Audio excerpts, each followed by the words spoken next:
खबर भारत देख रहे हैं आप। मैं हूं आपके साथ प्रियंका और एक नजर डाल लेते हैं इस वक्त की बड़ी खबर की ओर। और इस वक्त की बड़ी खबर आ रही है भोपाल से, जहां पर अवैध शराब को लेकर अब प्रशासन सख्त हो गया है और अब सख्त नजर आ रहा प्रशासन। सीएम शिवराज सिंह चौहान ने भी इसको लेकर निर्देश दिए हैं। समीक्षा बैठक की सीएम शिवराज ने और उस दौरान उन्होंने ये निर्देश दिए हैं। उन्होंने कहा कि प्रदेश में कहीं भी अब शराब की बिक्री नहीं होगी। जहां भी महिलाओं को परेशानी आ रही है वहां से शराब दुकानों को हटाया जाएगा। जिस तरीके से अवैध शराब को लेकर लगातार विरोध किया जा रहा था, लगातार विरोध करती हुई उमा भारती भी नजर आ रही थी और अब इस अवैध शराब को लेकर प्रशासन सख्त नजर आ रहा है, जिसके चलते सीएम शिवराज सिंह चौहान ने निर्देश जारी कर दिए हैं। ये बड़ी खबर हम आपको भोपाल से दे रहे हैं, जहां समीक्षा बैठक में सीएम शिवराज सिंह चौहान ने ये निर्देश दिए हैं। उन्होंने कहा कि प्रदेश में कहीं भी अब ना तो अवैध शराब की बिक्री होगी और जहां भी महिलाओं को परेशानी आ रही है, जहां भी ऐसे क्षेत्रों में शराब की दुकानें हैं जहां महिलाओं बच्चियों को परेशानी हो रही है, वहां से शराब की दुकानें हटाई जाएंगी। हालांकि इससे पहले भी शराब को लेकर कई विरोध प्रदर्शन किए गए। उमा भारती ने भी विरोध प्रदर्शन किया, अपना विरोध जताया अवैध शराब को लेकर। और जिन जगहों पर महिलाएं बच्चियां वहां से निकलती थी वहां पर शराब की दुकानों को हटाने की मांग कर रही थी। और अब सीएम शिवराज सिंह चौहान ने एक बड़ा फैसला लिया है। सख्त नजर आ रही है सरकार, जिसके चलते अब सीएम शिवराज ने निर्देश दिए हैं।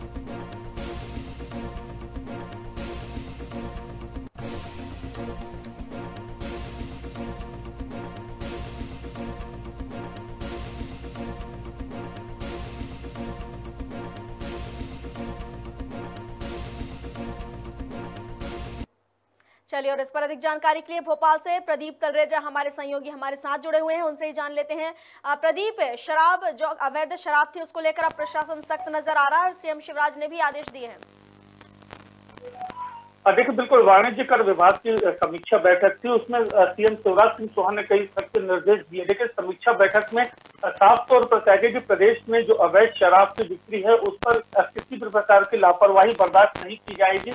मतलब सीधा तौर पर ये जो कड़ा संदेश है मुख्यमंत्री शिवराज सिंह चौहान ने दिया है कि प्रदेश के अंदर कहीं पर भी अवैध शराब की बिक्री बर्दाश्त नहीं की जाएगी। और सबसे बड़ी बात है कि हमने देखा है कि कुछ दिन पूर्व भी जो पूर्व मुख्यमंत्री उमा भारती लगातार शराब की बिक्री को शराब को की जो बिक्री है उसको बंद करवाने की मांग जो लगातार कर रही है कि प्रदेश में शराब जो है बैन कर दिया जाए। और ये भी देखा गया कि कई जगहों पर खुद पूर्व मुख्यमंत्री उमा भारती गई थी, वहां पर ये तकलीफें जरूर उनको देखने में आई थी कि महिलाएं और जो बच्चियां हैं जहां से ज्यादा निकलती हैं उन क्षेत्रों में शराब की दुकानें होने के चलते उन बच्चियों को परेशानियों का सामना करना पड़ता था। और इस बात को लेकर उमा भारती ने कई बार अपना विरोध प्रदर्शन प्रदीप, प्रदेश के मुख्यमंत्री शिवराज सिंह चौहान ने एक सख्त निर्देश दिए हैं कि जहां पर भी बच्चियां या महिलाओं को निकलने में परेशानी होती है उन जगहों पर शराब की दुकानों को हटाने के जो निर्देश हैं वो जारी कर दिए गए हैं।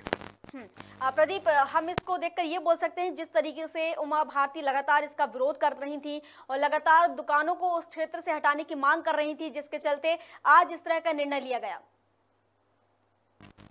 जी बिल्कुल, निश्चित तौर पर यह जरूर कहा जा सकता है कि उमा भारती की आखिर जो मेहनत है वो कहीं ना कहीं रंग लाती हुई देखी जा रही है। देखिए, शराब को लेकर के लगातार इस बात को देखा जा रहा था कि उमा भारती एग्रेसिव मोड पे थी और सरकार को लगातार इस बात को लेकर चेतावनी जो थी वो चेताती हुई नजर आ रही थी कि प्रदेश में जो है शराब की दुकानों की जो अवैध रूप से शराब बिक रही है या जिन जगहों पर महिलाएं सबसे ज्यादा निकलती है और उन्हीं जगहों पर इस प्रकार की जो दिक्कत होती है महिलाओं के साथ छेड़खानी, छींटाकशी जैसे जो चीजें वहां पर देखी जाती है, जिसको लगातार उमा भारती ने अपना विरोध भी उसमें दर्ज कराया था। तो कहीं ना कहीं ये एक बड़ी जो जीत है वो उन महिलाओं की है जिन्होंने इसमें योगदान दिया था और शराब को लेकर के लगातार जो प्रयास जो उमा भारती करती हुई आ रही थी उनको कहीं ना कहीं बड़ी जीत जो है वो मिलती हुई देखी जा रही है। प्रदीप, आप हमारे साथ बने रहिए, अगली खबर पर हम आपसे चर्चा करेंगे, लेकिन उससे पहले हम जनता को बता दें कि आखिर वो खबर क्या है। हम ये खबर आपको राजधानी भोपाल से बता रहे थे, जहां पर शराब नीति को लेकर अब प्रदेश सरकार सख्त मोड में नजर आ रही है और सीएम शिवराज सिंह चौहान ने निर्देश भी दिए हैं कि जहां से बच्चियां महिलाएं निकलती हैं उन जगहों पर दुकानें नहीं खोली जाएंगी शराब की, और अगर वहां पर दुकानें हैं तो उन्हें वहां से हटाया जाएगा।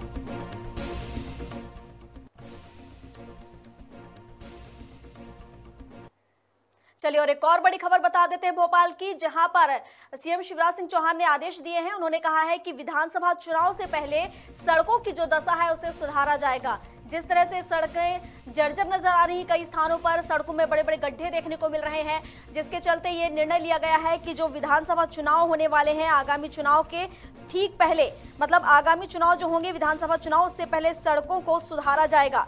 चुनाव से पहले 4053 सड़कें, ग्रामीण सड़कें और 20 पुल बनाने का लक्ष्य रखा गया है, जिसे पूरा किया जाएगा विधानसभा चुनाव से पहले। सड़क निर्माण में जो कि सड़क बनाई जाएगी, जो निर्माण उसका किया जाएगा, उसमें करीब 2333 करोड़ रुपए का खर्च आएगा। ये बड़ी खबर हम आपको बता रहे हैं भोपाल से, और प्रदीप तलरेजा लगातार हमारे साथ बने हुए हैं, हम उनसे जान लेते हैं। प्रदीप, विधानसभा चुनाव से पहले सड़कों का कहना चाहिए, सड़कों की दशा सुधारी जाएगी, ऐसे आदेश दिए गए हैं। देखिए, बिल्कुल प्रदेश के अंदर जो कई बैठकें जो हो रही, लगातार इस बैठकों में कई दिशा निर्देश जो है वो दिए जा रहे हैं। उसमें लोक निर्माण विभाग के जो मंत्री हैं गोपाल भार्गव, उन्होंने विभागीय अधिकारियों को दिशा निर्देश जारी किए हैं। साथ साथ उन्होंने ये चीजें भी कही हैं कि मध्य प्रदेश में चूंकि विधानसभा के चुनाव नवंबर 2023 के बाद होने हैं, और ऐसे में जो ग्रामीण सड़कें हैं, जहां पर ग्रामीण तबकों के जो क्षेत्र है, जहां पर सड़कों की स्थिति काफी दयनीय है या जहां पर सड़कों का निर्माण कार्य नहीं हो पाया है, ऐसे करीब 453 ग्रामीण सड़कें और 20 पुलों को बनाने का लक्ष्य जो है वो मध्य प्रदेश सरकार ने जो लक्ष्य निर्धारित किया है। देखिए, साथ साथ इस पूरे मामले को लेकर लगभग 2333 करोड़ रुपए का जो बजट है तो वो इसमें लगेगा। देखिए, ये तमाम जो कोशिश है वो ये कहा जा सकता है कि लोक निर्माण विभाग के द्वारा पूरी की जा रही है। साथ साथ इसको लेकर निर्माण कार्य को लेकर के इसी हफ्ते में जो है निविदा प्रक्रिया भी शुरू की जाएंगी कि जो भी इसमें जो है व्यक्ति, जो ठेकेदार है, इसमें जो हिस्सा लेना चाहते हैं, जो भी निविदा जो है उसको लेकर के सरकार ने दिशा निर्देश बना दिए हैं। बहुत बहुत शुक्रिया प्रदीप आपका जुड़ने के लिए और तमाम जानकारी साझा करने के लिए। ये बड़ी खबर हम आपको भोपाल से बता रहे थे, जहां पर विधानसभा चुनाव से पहले सड़कों की दशा सुधारने पर विचार किया जा रहा है। कहा जा रहा है कि सड़कों की दशा सुधारी जाएगी, जिसके लिए चुनाव से पहले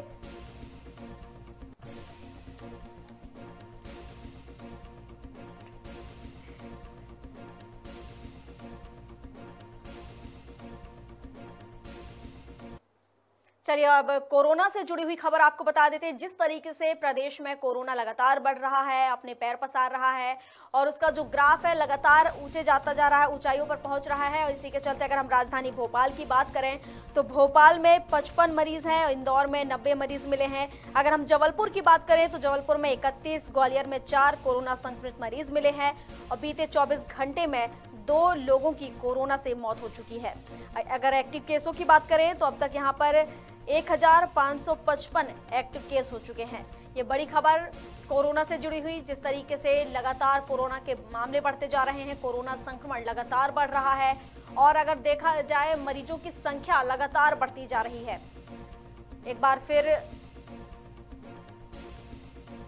लोगों की चिंताएं बढ़ गई हैं, प्रशासन की भी चिंताएं बढ़ती नजर आ रही है। जिस तरीके से ये कोरोना के मरीज, कोरोना संक्रमित मरीज बढ़ते जा रहे हैं, तो कहीं ना कहीं प्रशासन की चिंताएं बढ़ रही हैं, साथ ही आम लोगों के लिए भी ये चिंता का विषय है। जिस तरीके से लगातार कोरोना बढ़ रहा है, हालांकि कुछ दिनों के लिए कोरोना थोड़ा रुक गया था, विराम में था, लेकिन अब एक बार फिर कोरोना अपने पैर पसारने लगा है, और अब लगातार कोरोना के बढ़ते मामले सामने आ रहे हैं। लगातार कोरोना मरीज मिल रहे हैं। पूरे प्रदेश में 228 कोरोना पॉजिटिव मरीज हो चुके हैं। हम भोपाल की बात करें तो भोपाल में 55, इंदौर में 90, जबलपुर में 31, ग्वालियर में 4 कोरोना संक्रमित मरीज मिले हैं, और अगर 24 घंटे की बात करें तो 2 मरीजों की कोरोना से मौत भी हो गई है। और इस पर अधिक जानकारी के लिए राजू प्रजापति भोपाल से हमारे सहयोगी हमारे साथ जुड़े हुए हैं, उनसे ही जान लेते हैं कोरोना का क्या कुछ अपडेट है।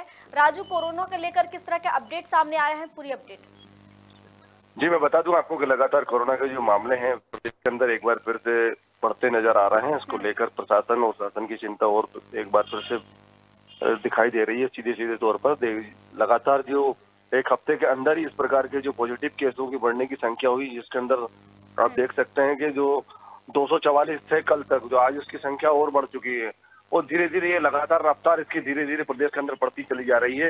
इसको लेकर एक चिंता की लकीर प्रदेश सरकार के ऊपर भी खिंचती दिखाई दे रही है। दूसरी ओर ये देखा जा रहा है कि जिनको डोज लग चुके हैं या जिनको पहला और दूसरा डोज भी लग चुका है, उसकी संख्या भी अगर मध्य प्रदेश के अंदर देखी जाए तो लगभग 50 लाख लोग अब तक ये पहले और दूसरे डोज कंप्लीट हो चुके हैं। तो इसकी रिपोर्ट भी निकल कर आई है जी। राजू, अगर हम बात करें प्रशासन की तो कोई पुख्ता इंतजाम प्रशासन के द्वारा दिखाई नहीं दे रहे हैं जिस तरीके से ये मामले बढ़ रहे हैं। अगर हम सार्वजनिक स्थानों की बात करें तो बड़ी संख्या में लोग भीड़ इकट्ठा करके खड़े हो रहे हैं, तो कहीं भी किसी तरह की गाइडलाइन का पालन करते भी लोग नजर नहीं आ रहे हैं। जी हाँ, ये तो देखने को मिल रहा है कि लगातार जो भीड़ इकट्ठी की जा रही है, ये तो नगरीय निकाय चुनाव और पंचायत के चुनाव के अंदर भी लगातार एक भीड़ के रूप के अंदर जो लोग जाते थे, प्रदर्शन करते थे और आयोजन करते थे, इसको भी इससे जोड़कर देखा जा सकता था कि लगातार किसी ने इसका और ध्यान नहीं दिया और ना ही किसी ने मास्क का उपयोग किया, ना सैनिटाइजर का उपयोग किया। इस प्रकार की सारी चीजें धीरे धीरे प्रदेश के अंदर जो जनता है वो भूलती चली जा रही है। जब उनको समझाई दी जाती थी पहले, उस वक्त तक ही उन्होंने इसका बात का ख्याल रखा और इसके बाद ये सारी चीजों को उन्होंने भूलना शुरू कर दिया और इसकी कोई भी लापरवाही बरती जा रही है, लगातार देखने को मिल रही है प्रदेश के अंदर। और ये चुनावों के अंदर तो सबसे ज्यादा भीड़ इकट्ठी होती है, तो ये 2 चुनाव अभी तत्काल के अंदर प्रदेश के अंदर जो संपन्न हुए थे, इसको भी इससे जोड़ के देखा जा सकता है। और दूसरी बात, अभी जो त्योहारों के अंदर जो मद्देनजर बाजारों के अंदर भीड़ देखी जा सकती है या बसों के अंदर, इस प्रकार से जिस जगह पर भी भीड़ भाड़ वाले इलाके होते हैं, इस प्रकार की प्रदेश सरकार के द्वारा गाइडलाइन भी, कोविड की गाइडलाइन भी है कि जरूरत पड़ने पर ही भीड़ भाड़ वाले इलाकों के अंदर जाएं आप और सावधानी बरतें, मास्क का उपयोग करें, सैनिटाइजर का उपयोग करें। लेकिन इस प्रकार की चीजें अब देखने को मिल रही है कि कोई भी इस पर ध्यान नहीं दे रहा है एक प्रकार से। तो ये लगातार कोरोना का जो पॉजिटिव केस दिन प्रतिदिन बढ़ते चले आ रहे हैं। और दूसरी बात अगर देखी जाए तो लगभग अब तक प्रदेश के अंदर इसी हफ्ते के अंदर 4 लोगों की मौतें भी हो चुकी है कोविड से, जिसके अंदर भोपाल के अंदर भी परसों के दिन एक मौत हुई थी जी। आप बने रहिए राजू हमारे साथ, हम अगली खबर पर आपसे चर्चा करेंगे, लेकिन उससे पहले दर्शकों को बता देंगे अगली खबर है क्या। जिस तरीके से हम आपको बता रहे हैं, प्रदेश में कोरोना लगातार बढ़ रहा है, लगातार कोरोना के मामले बढ़ रहे हैं। अगर हम जबलपुर में देखें तो 55, इंदौर में 90 और भोपाल में 55, इंदौर में 90, जबलपुर में 31, ग्वालियर में 4 कोरोना संक्रमित मिले हैं और अब तक 24 घंटे में हम बात करें तो 2 मरीजों की मौत भी हो चुकी है।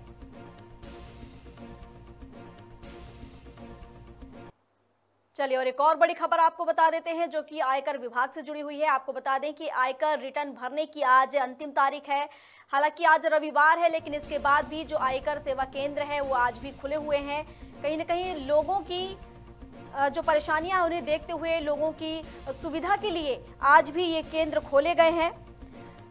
रिटर्न भरने की आज आखिरी तारीख है। आपको बता दें कि वित्त वर्ष के अनुसार, वित्त वर्ष 2022-23 के अनुसार 31 जुलाई 2022 यानी कि जो अब चल रहा है, आज की जो तारीख है वो लास्ट तारीख है, लेकिन आज रविवार है जिसके चलते आयकर सेवा केंद्र बंद होना था, लेकिन उन्होंने आज भी उस केंद्र को खोल कर रखा है। जी हम आपको बता दें कि आज भी आयकर सेवा केंद्र खुले रहेंगे। रिटर्न भरने की आज आखिरी तारीख है। लोगों की सुविधा के लिए रविवार को भी ये केंद्र खोले जा रहे हैं। आयकर रिटर्न जमा करने की आज अंतिम तारीख है, तो सभी लोग जाकर आयकर रिटर्न भर सकते हैं। हालांकि रविवार होने के बाद भी लोगों की सुविधा के लिए ये केंद्र खोले गए हैं।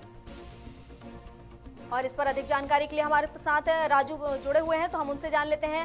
राजू, आयकर विभाग ने आज रविवार होने के बाद भी आज ये केंद्र खोले हैं और रिटर्न भरने की आज आखिरी तारीख है जी।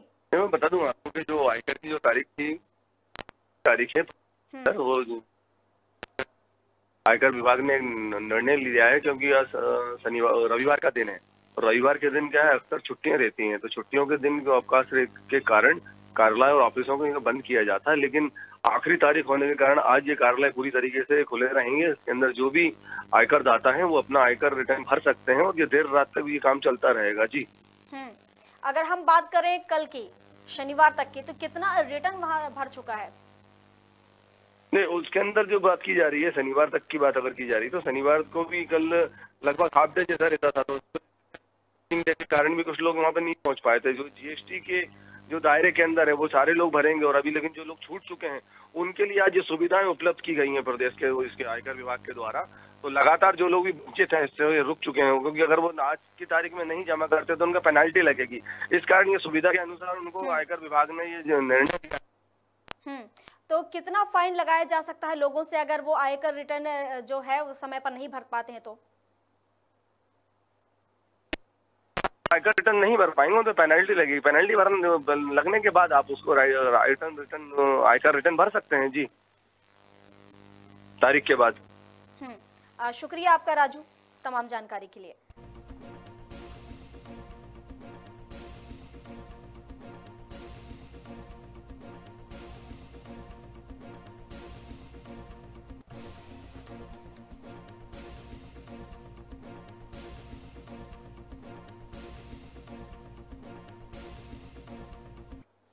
चलिए और अब छत्तीसगढ़ की खबर आपको बता देते हैं, जहां पर रायपुर में सीएम शिवराज के आज कई कार्यक्रम होंगे। कई कार्यक्रमों में सीएम शिवराज सिंह चौहान, माफ कीजिएगा, सीएम भूपेश बघेल आज शामिल होंगे, जो कि छत्तीसगढ़ के सीएम हैं, और उनके आज कई कार्यक्रम होंगे वहां पर, जिसमें वो शिरकत करने वाले हैं। और आपको बता दें कि रायपुर में आयोजित एक कार्यक्रम है जिसमें वो शामिल होंगे। CM Bhupesh Baghel Babylon capital hotel में शिरकत करेंगे और 5वें दीक्षांत समारोह में वे शामिल होंगे।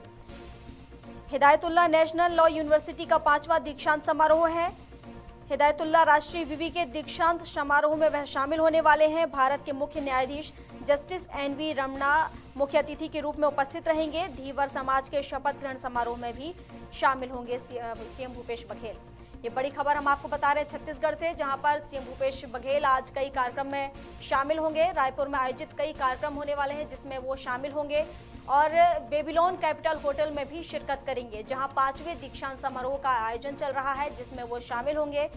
हिदायतुल्लाह नेशनल लॉ यूनिवर्सिटी का ये 5वां दीक्षांत समारोह है जिसमें शामिल होंगे भूपेश बघेल और भारत के मुख्य न्यायाधीश जस्टिस एनवी रमणा मुख्य अतिथि के रूप में होंगे। आपको बता दें कि ये कार्यक्रम अभी वहां पर चल रहा है जिसमें सीएम भूपेश बघेल वहां पर शामिल हैं।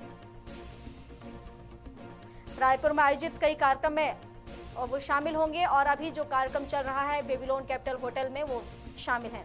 और मोहम्मद शाजिद रायपुर से हमारे सहयोगी हमारे साथ जुड़ चुके हैं।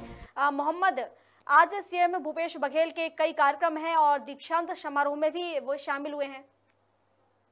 जी, हिदायतुल्लाह नेशनल लॉ यूनिवर्सिटी जी 5वां दीक्षांत समारोह रायपुर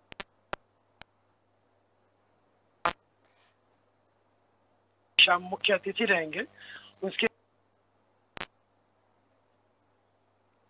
मोहम्मद, आपकी आवाज पहुंच नहीं पा रही है दर्शकों तक। हिदायतुल्लाह नेशनल लॉ यूनिवर्सिटी का जो 5वां दीक्षांत समारोह आ रहा है, भूपेश बघेल रहेंगे ही, साथ में मुख्य अतिथि के तौर पे भारत के चीफ जस्टिस ऑफ इंडिया जो मुख्य न्यायाधीश हैं वो मुख्य अतिथि रहेंगे एनवी रमणा, और इसके साथ ही छत्तीसगढ़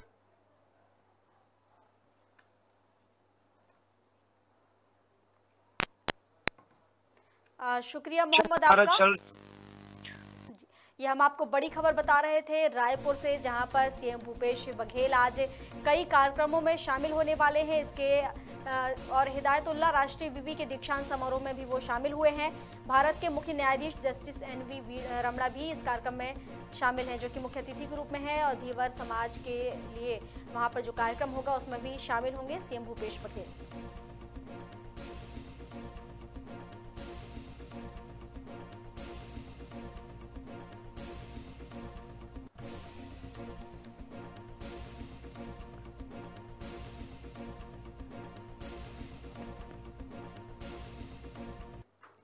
चलिए एक और बड़ी खबर बता देते हैं रायपुर से, जहां पर बीजेपी का आज आखिरी दिन है। आपको बता दें कि वहां पर जो प्रशिक्षण शिविर लगाया गया है आज उसका आखिरी दिन है और 15 विषयों पर प्रशिक्षण दिया गया।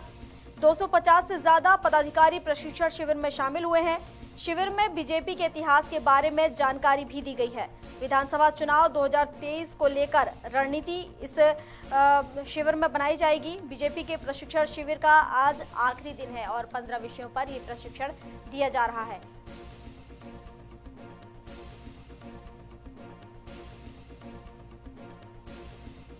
शिविर में बीजेपी के इतिहास के बारे में बताया जाएगा। विधानसभा चुनाव 2023 को लेकर रणनीति भी बन सकती है। बीजेपी के प्रशिक्षण शिविर का आज आखिरी दिन है। आपको बता दें कि इस प्रशिक्षण शिविर में 15 विषयों पर प्रशिक्षण दिया जा रहा है और आज आखिरी दिन है। 250 से ज्यादा पदाधिकारी प्रशिक्षण शिविर में शामिल हुए हैं। शिविर में बीजेपी के इतिहास के बारे में भी जानकारी दी जा रही है और विधानसभा चुनाव 2023 को लेकर भी रणनीति बन सकती है। इस शिविर में बीजेपी के प्रशिक्षण शिविर का आज आखिरी दिन है। 15 विषयों पर प्रशिक्षण दिया जा रहा है और 250 से ज्यादा पदाधिकारी प्रशिक्षण शिविर में शामिल हुए हैं। शिविर में बीजेपी के इतिहास के बारे में जानकारी भी दी जा रही है और इस पर अधिक जानकारी के लिए रायपुर से मोहम्मद शाजिद हमारे साथ जुड़े हुए हैं। मोहम्मद, आवाज सुन पा रहे हैं आप मेरी? जी बोलिए। जी, बीजेपी का प्रशिक्षण शिविर चल रहा था जिसका आज आखिरी दिन है। किस तरह की विषयों पर वहां पर चर्चा की गई? जो प्रशिक्षण शिविर जो चल रहा है पिछले 3 दिनों से चल रहा है, जिसमें छत्तीसगढ़ की भाजपा प्रभारी जो डी पुरंदेश्वरी है वो शामिल थी। उन्होंने वो खुद ही इसकी समीक्षा कर रही है और इसमें करीब 250 जो कार्यकर्ता है बीजेपी के, जिसमें पूर्व विधायक, वर्तमान विधायक और भाजपा के जितने भी कार्यकर्ता, छोटे बड़े सारे नेता शामिल हो रहे हैं। जिसमें करीब 15 विषयों पर चर्चा की जा रही है, जिसे प्रशिक्षण दिया जा रहा है। और अगले साल जो विधानसभा चुनाव 2023 में होने वाला है छत्तीसगढ़ में, जिसको लेकर रणनीति तैयार की जा रही है। यहाँ के आम जनता है उनसे जुड़ने को लेकर प्रयास किए जा रहे हैं और एक तरह से ये एक छोटे जिले स्तर पर यहाँ पे कार्यप्रणाली बनाने की तैयारी की जा रही है, जिसमें बीजेपी को एक छोटे छोटे टुकड़ों में जिले स्तर पर ही अलग अलग मुद्दों को लेकर एक आंदोलन की तरह यहाँ पर भाजपा के नेताओं को पेश करने के लिए कहा गया है। साथ ही एक IT का जो सोशल मीडिया का जो इस्तेमाल होता है उसको लेकर प्रशिक्षण दिया गया है सारे बीजेपी नेताओं को, ताकि एक दूरी जो बन गई है अभी करीब 3-4 साल से जो बीजेपी और आम जनता के बीच में, उस दूरी को कम करने की कोशिश की जा रही है, क्योंकि अगले साल बीजेपी सत्ता में आने की पूरी तरह से कोशिश कर रही है अभी। मोहम्मद, ट्रेनें जो शुरू होने वाली हैं उस पर हम चर्चा करेंगे, लेकिन तब तक के लिए हम आपको रोकेंगे। आप रुकिए जब तक हम दर्शकों को बताएंगे कि आखिर ट्रेन से लेकर क्या खबर है, ट्रेन जो शुरू होने वाली है। लेकिन उससे पहले बता दें कि हम आपको जो बड़ी खबर बता रहे थे, जहां बीजेपी के प्रशिक्षण शिविर का आज आखिरी दिन है, जिसके चलते 15 विषयों पर यह प्रशिक्षण दिया जा रहा था और जो बीजेपी की इस प्रशिक्षण हो रहा था ये, उसमें 250 से ज्यादा पदाधिकारी शामिल थे।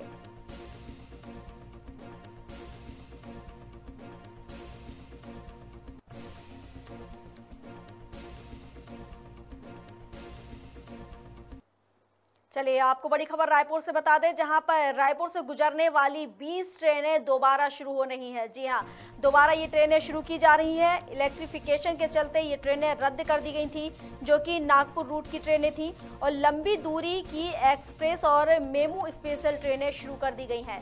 20 ट्रेनें फिर से शुरू कर दी गई हैं और इस पर अधिक जानकारी के लिए हमारे साथ मोहम्मद शाजिद लगातार बने हुए हैं। शाजिद, जो 20 ट्रेनें रोक दी गई थी अब दोबारा शुरू कर दी गई हैं। जी, इलेक्ट्रिफिकेशन के नाम पर 20 ट्रेनों को रोका गया था, जिसमें लंबी दूरी की ट्रेनें भी थी और जो लोकल ट्रेनें जो होती है, मेमो ट्रेन कहा जाता है, वो ट्रेनें भी थी, जो कि नागपुर रूट की ट्रेन थी। साउथ ईस्टर्न सेंट्रल रेलवे जो था, दक्षिण पूर्व मध्य रेलवे की लाइन नागपुर डिवीजन जो था, उसमें इलेक्ट्रिफिकेशन किया जा रहा था। उसके नाम पे जो भी ट्रेनें नागपुर को जाती थी और रायपुर से होकर गुजर रही थी, सारी ट्रेनें रोकी गई, जिसमें दुर्ग से निकलने वाली ट्रेनें भी शामिल है और जो नागपुर तक जाती है, इन ट्रेनों को रोका गया, जिसका संचालन अभी फिर से चालू कर दिया गया। एक बात और मैं बता दूं कि जब से कोरोना काल शुरू हुआ तब से नागपुर रूट की जो भी ट्रेनें थी या फिर दक्षिण पूर्व मध्य रेलवे जोन में जो भी ट्रेनें आती है, उसमें करीब 250 ट्रेनों को रद्द कर दिया गया था और समय समय पर इन ट्रेनों को रोका जा रहा है, फिर से चलाया जा रहा है। तो उसी कड़ी में अभी फिर से जो 20 ट्रेनें रोकी गई है, उसमें से जो ट्रेनें फिर से शुरू की गई है। बहुत बहुत शुक्रिया मोहम्मद तमाम जानकारी के लिए। ये हम अपडेट आपको बता रहे थे, जहां पर रायपुर में 20 ट्रेनें शुरू कर जा रही हैं, दोबारा से ये ट्रेनें शुरू हो रही हैं। आपको बता दें कि इलेक्ट्रिफिकेशन के चलते ये ट्रेनें रद्द कर दी गई थी, जो कि नागपुर रूट की ट्रेनें थी, और अब इन ट्रेनों को शुरू कर दिया गया है।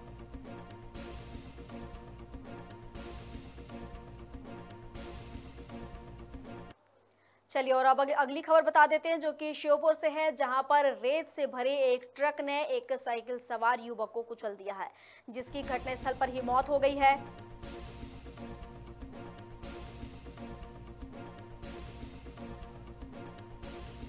आपको बता देहात थाना क्षेत्र का ये पूरा मामला है। ग्रामीणों ने थाना प्रभारी पर अवैध वसूली के आरोप लगाए हैं। ग्रामीणों का कहना है कि जो थाना प्रभारी हैं वो रेत माफियाओं से अवैध वसूली कर रहे हैं, जिसके चलते लगातार ये जो माफिया हैं सक्रिय हैं और आज इसी के चलते रेत से भरे ट्रैक्टर ने एक युवक को कुचल दिया है। साइकिल सवार युवक की घटनास्थल पर ही मौत हो गई है, जिसके बाद ग्रामीणों में आक्रोश देखा जा रहा है। देहात थाना क्षेत्र का मामला ये है जहां ग्रामीणों ने थाना प्रभारी पर गंभीर आरोप लगाए हैं। उन्होंने कहा कि अवैध वसूली की जा रही है थाना प्रभारी के द्वारा। ये खबर श्योपुर से हम आपको बता रहे हैं, जहां पर रेत से भरे ट्रैक्टर ने एक युवक को कुचल दिया है। उसकी जीवन लीला समाप्त कर दी इस ट्रक ने।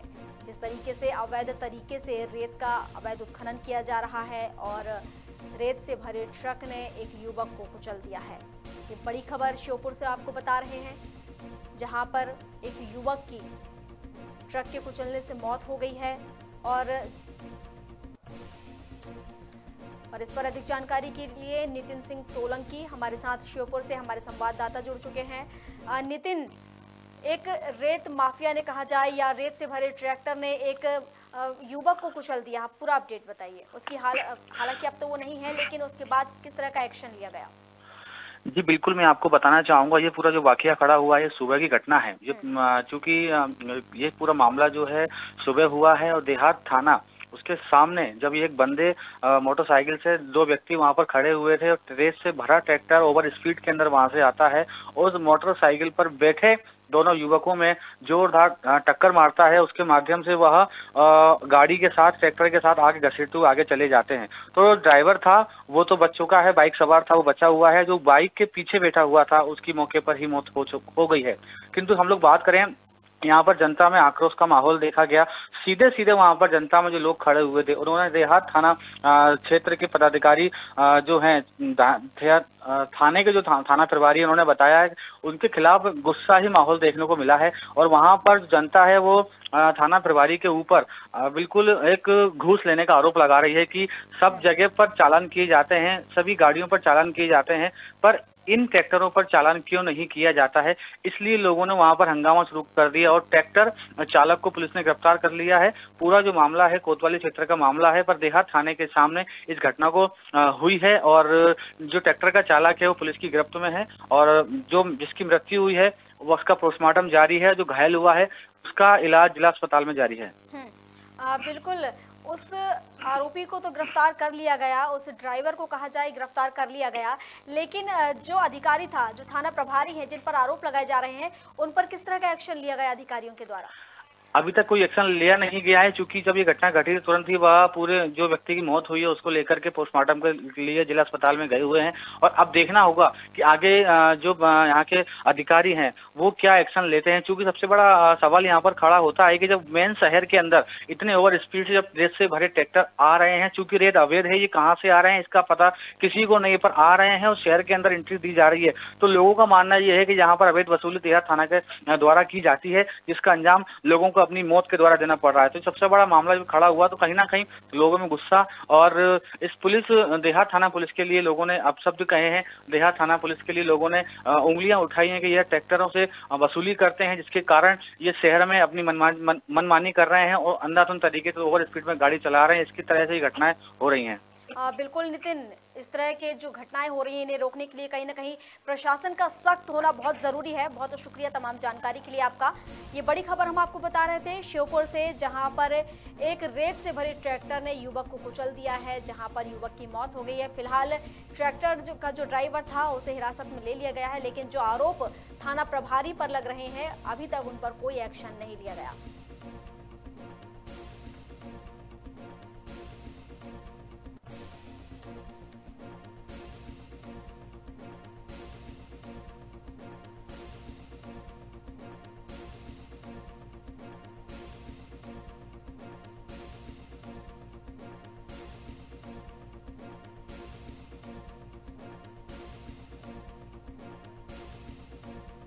चलिए और अब अगली खबर की ओर बढ़ते हैं, जो कि ग्वालियर से है, जहां पर ग्रीन फील्ड सिटी में ग्वालियर का नाम शामिल हो गया है। जी हां, ग्रीन फील्ड सिटी योजना जो थी, जो प्रोजेक्ट है, उसमें ग्वालियर का नाम शामिल कर दिया गया है।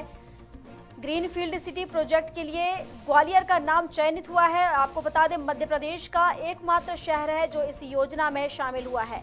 केंद्र सरकार से 1000 करोड़ का अनुदान इस शहर को मिलेगा। शहरी विकास मंत्रालय की योजना में एमपी से ग्वालियर को शामिल किया गया है। 15वें वित्तीय आयोग के तहत देश के 8 शहरों में से ग्वालियर का नाम भी उसमें शामिल किया गया है। ये मध्य प्रदेश का पहला शहर है जो शामिल हुआ है ग्रीनफील्ड सिटी प्रोजेक्ट में।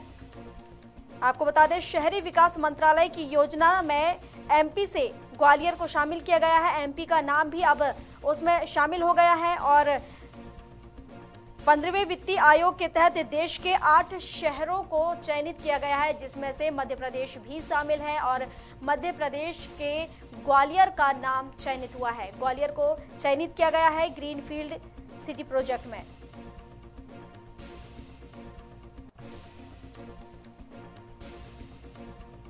चलिए, इस पर अधिक जानकारी के लिए जितेंद्र परिहार हमारे साथ हमारे सहयोगी जुड़ चुके हैं। जितेंद्र, जो ग्रीनफील्ड का जो एक योजना है, एक प्रोजेक्ट जो है, उसमें ग्वालियर का नाम शामिल हुआ है। ये ग्रीनफील्ड सिटी प्रोजेक्ट है जिसमें ये नाम शामिल हुआ है। मध्य प्रदेश का पहला शहर है ये। जी जी प्रिया जी, मैं बताना चाहूँगा, वास्तव में ये ग्वालियर के लिए एक बहुत बड़ी सौगात है और इस प्रोजेक्ट के में शामिल होने से ग्वालियर का जो नवीन शहर था, जिसे हम काउंटर मैग्नेट सिटी या साडा बोलते थे, उसमें उसका विकास होगा। और जो नवीन शहर का, क्योंकि इसको बनाने के पीछे मंशा थी कि मध्य प्रदेश की राजधानी भोपाल और दिल्ली के जो बड़े बड़े कार्यालय हैं उनको यहाँ समाहित किया जाएगा। पूर्व में इस तरीके से योजना इसको बनाई गई थी, लेकिन वित्तीय संकट के चलते और इन सुविधाओं के चलते ये योजना यहीं काउंटर मैग्नेट आधार में चली गई थी। उसके बाद अब इसको चूंकि ग्रीन फील्ड में शामिल कर लिया गया है, इससे निश्चित रूप से इस क्षेत्र का विकास होगा। चूंकि आपको बता दूं कि ये 8065 बीघा में फैला हुआ इलाका है और 90 वर्ग किलोमीटर में इसका विकास अधोसंरचनात्मक हो भी चुका है, परंतु उसके बाद ये अधर में चला गया था। जी प्रिया जी, पूरे अगर देश में हम देखें तो 8 शहरों को चयनित किया गया है, जिसमें से मध्य प्रदेश का नाम भी शामिल है। और कहीं ना कहीं ग्वालियर के लिए ये बड़ी सौगात है कि ग्वालियर का नाम आगे आया है और ग्वालियर को चयनित किया गया। जी जी, मैं बताना चाहूंगा कि जो साडा शहर है, ग्वालियर के पुराने शहर से लगभग 23 किलोमीटर का डिस्टेंस है और यहाँ तिघरा जलाशय है और मतलब टूरिज्म की दृष्टि से भी है और अन्य औद्योगिक व्यवसाय दृष्टि से भी साडा इलाका बहुत महत्वपूर्ण है।